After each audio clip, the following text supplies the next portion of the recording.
राहु देव, जिन्हें छाया ग्रह भी कहा जाता है, उनका गोचर होने वाला है। दोस्तों, राहु देव का गोचर लगभग 1 साल और 6 महीने के बाद होता है, इसलिए इनका प्रभाव जातक पर लंबा देखने को मिलता है।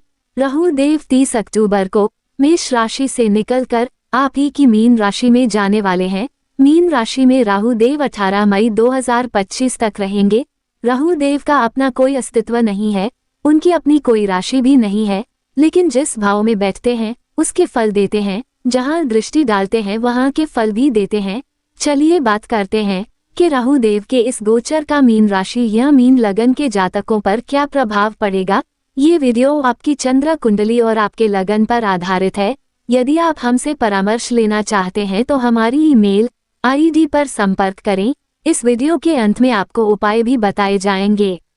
दोस्तों, राहु देव उल्टी चाल चलते हैं, इसलिए आपकी कुंडली में राहु दूसरे भाव से पहले भाव में गोचर कर रहे हैं, जिसका प्रभाव आपके पहले भाव के साथ साथ उन भावों पर भी पड़ेगा जिन पर राहु देव की दृष्टि पड़ेगी, जैसे कि पंचम, सप्तम और नवम भाव पर। चलिए पहले बात करते हैं कि राहु देव आपको कैसे फल दे रहे थे और 30 अक्टूबर के बाद कैसे फल देने लग जाएंगे। राहु देव पिछले 18 महीनों से आपके दूसरे भाव में विराजमान थे। दूसरा भाव होता है धन, कुटुंब और वाणी का। कहीं ना कहीं राहु देव ने आपको गलत संगति में डाला होगा, आपको कोई ना कोई गलत लत लगवाई होगी। अल्कोहल या ड्रिंक हो या कुछ और, इन चीजों में पड़ने के आपके पूरे चांसेस थे।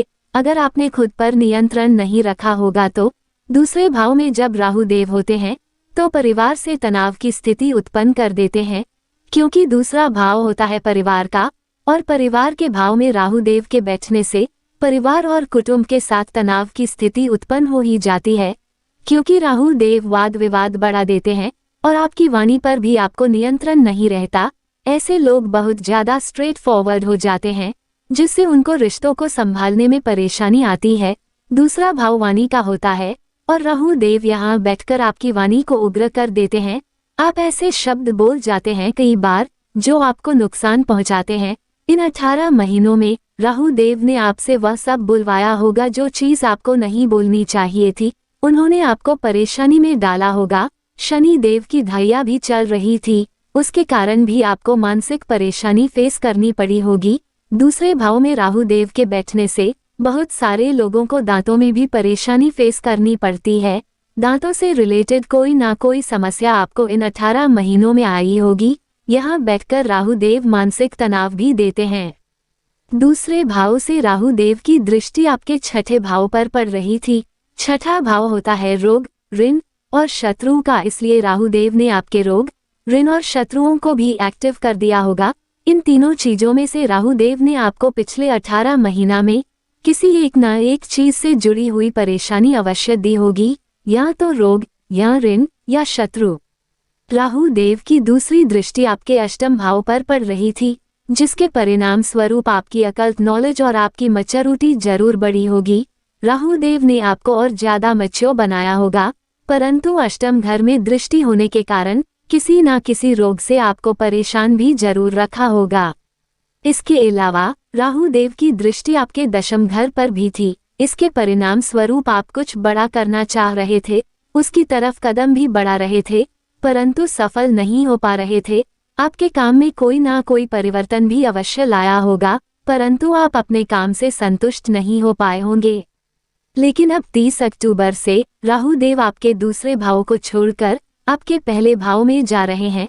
तो चलिए बात करते हैं कि राहु देव अगले 18 महीनों में आपको क्या पॉजिटिव और नेगेटिव फल प्रदान करेंगे। सबसे पहले तो जिन लोगों को दांतों से जुड़ी कोई समस्या आ रही थी या जो लोग नशीले पदार्थों के कारण परेशानी में थे, अब राहु देव के इस परिवर्तन से वो लोग अपनी परेशानी से बाहर निकलने में सक्षम होंगे। जिन लोगों को अपनी जुबान पर कंट्रोल नहीं था, जिन लोगों को वाद विवाद से परेशानी हो रही थी, उनके जीवन में भी अब परिवर्तन की संभावना बन जाएगी। जब राहु देव दूसरे भाव में थे तो मीन राशि के लोगों को कंसीव करने या फैमिली प्लानिंग करने में भी परेशानी आ रही थी। अब वो परेशानी भी हट जाएगी। जो लोग किसी रोग, ऋण या शत्रु के कारण परेशान थे, उन लोगों को भी राहु देव के इस गोचर से राहत मिलेगी। अब राहु देव आपके पहले घर में आ रहे हैं, आपके चंद्रमा के ऊपर। चंद्रमा मन के कारक हैं और राहु देव छाया ग्रह हैं। जब राहु देव चंद्रमा के साथ बैठते हैं तो मन को भ्रमित करते हैं, ओवरथिंकिंग बढ़ा देते हैं, कंफ्यूजन्स क्रिएट करते हैं, आपकी डिसीजन मेकिंग को भी प्रभावित करते हैं। इस परेशानी को दूर करने के लिए आपको कुछ उपाय करने होंगे जो वीडियो के अंत में आपको बताए जाएंगे। अब यहाँ से राहु देव की दृष्टि आपके पंचम भाव पर पड़ेगी। ये भाव होता है प्रेम प्यार का, संतान का, पढ़ाई का। जब राहु देव की दृष्टि यहाँ पड़ेगी तो जो लोग प्रेम प्यार या लव रिलेशन में हैं, उन लोगों को वाद विवाद से बचना है, क्योंकि राहु देव जब पंचम भाव पर दृष्टि डालते हैं तो रिलेशनशिप्स में कंफ्यूजन्स क्रिएट करते हैं, आर्ग्यूमेंट्स बढ़ा देते हैं। इसलिए वाद विवाद से बचिए। और यहाँ बैठकर राहु देव विद्यार्थियों का भी मन पढ़ाई में नहीं लगने देते, उन्हें भी भ्रमित करते हैं। राहु देव की दृष्टि आपके सप्तम भाव पर भी पड़ रही है। सप्तम भाव होता है वैवाहिक जीवन का और राहु देव रिश्तों में कंफ्यूजन्स क्रिएट करते हैं, इसलिए वैवाहिक जीवन में आर्ग्यूमेंट्स से बचें। राहु देव की दृष्टि आपके नवम भाव पर भी पड़ रही है। नवम भाव होता है धर्म का, पिता का। राहु देव यहाँ दृष्टि डालें, आपकी बनते हुए कामों में अड़चन डालेंगे और पिता के स्वास्थ्य को लेकर भी परेशानी आ सकती है। आपको पिता के साथ वाद विवाद से भी बचना है। अब बात करते हैं कि उपाय क्या करें। तो कोई भी बड़ा डिसीजन लेने से पहले इन 18 महीनों में आपको अच्छे से सोच समझ के डिसीजन लेना है। साथ ही गुरुदेव आपके लग्नेश हैं, उनके बीज मंत्र का रोजाना 108 बार पाठ किया करें। ओम बृन बृहस्पति नमः। शनि देव की भी घैया चल रही है, उनके बीज मंत्र का भी रोजाना सूर्य ढलने के बाद 108 बार पाठ करें। ओम शम शनैश्चराय नमः। हनुमान चालीसा का प्रतिदिन निरंतर पाठ करें। और राहु देव के बुरे प्रभाव दूर करने के लिए पक्षियों को खाने के लिए दाना पानी दे। उनके बीज मंत्र का भी रोजाना सूर्य ढलने के बाद 108 बार पाठ करें। ओम राम राहवे नमः। अगर ये वीडियो आपको अच्छी लगी हो तो ऐसी ही और वीडियोस के लिए हमारे साथ बने रहें और चैनल को लाइक, शेयर और सब्सक्राइब करें। धन्यवाद।